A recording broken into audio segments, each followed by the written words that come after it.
প্রবলেমের সলিউশন একটা জায়গায়, সেটা হচ্ছে এটা ডিজিটাল বাংলাদেশি হোক, মডার্ন বাংলাদেশি হোক, আইটি হোক, সায়েন্স অ্যান্ড টেকনোলজি, সেটা হচ্ছে যে দেখেন 1971 সালের আগে, বা আমি বলবো আই উড রাদার সে 1996, ওই সময়টা প্লাস এই 2008-এর আগ পর্যন্ত আমাদের নিরন্তর একটা সংগ্রাম ছিল খাদ্যভাব, বস্ত্রের চাহিদা। 2014 সালে এইসব জিনিস কিন্তু আর অত র্যাম্পেন্ট না। আমরা আজকে খাদ্য উদ্যোক্তা, আমাদের সবচেয়ে বড় প্রবলেম ডিজিটাল বাংলাদেশ আপনি ইমপ্লিমেন্ট করতে চান, আপনাকে এমন একটা এজেন্ডা থ্রো করতে হবে মানুষের কাছে যেটা হচ্ছে প্ল্যান বেস, অর্থাৎ বাঙালি বাংলাদেশের প্রত্যেক নাগরিক ক্যান প্ল্যান দেয়ার লাইফস।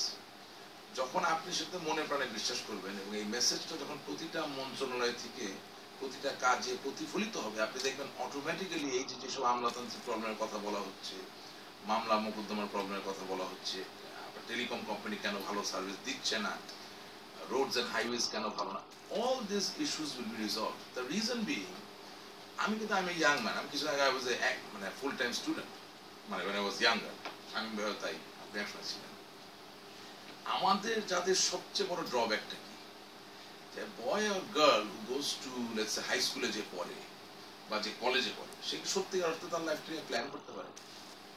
তার মাথায় করতে পারে না। We are not a plan based society, আমরা হচ্ছে hunger based, want based, need based society. ওটাকে চেঞ্জ করতে হবে, হুজুগ বেসড। অর্থাৎ যখন আমাদের সরকারের ফোকাস, যেটা নেত্রী করতে চাচ্ছেন, জয় সাহেব, জয় ভাই উনি ওনারাও করতে চাচ্ছেন, নেতৃস্থানীয় তারাও করতে চাচ্ছেন, সেটা হচ্ছে যে এই দেশটা তৈরি হবে অন এ বেসিস যে প্রতিটা নাগরিকের একটা প্ল্যান করার রাইট আছে। ওয়েদার সে সাকসেসফুল হলো কি হলো না, সে প্রিভেল করতে পারলো কি পারলো না, that is another thing. State and the government will provide certain minimum necessities on which সে তার আগামী দিনের জীবনের আগামী দিনের প্ল্যানটা করবেন। এর জন্য বাংলাদেশের যে ধরনের একটি স্থিতিশীল রাজনৈতিক পরিস্থিতি থাকা দরকার, সেদিকে আছে। আমার উত্তর অনেকে পছন্দ হবে না।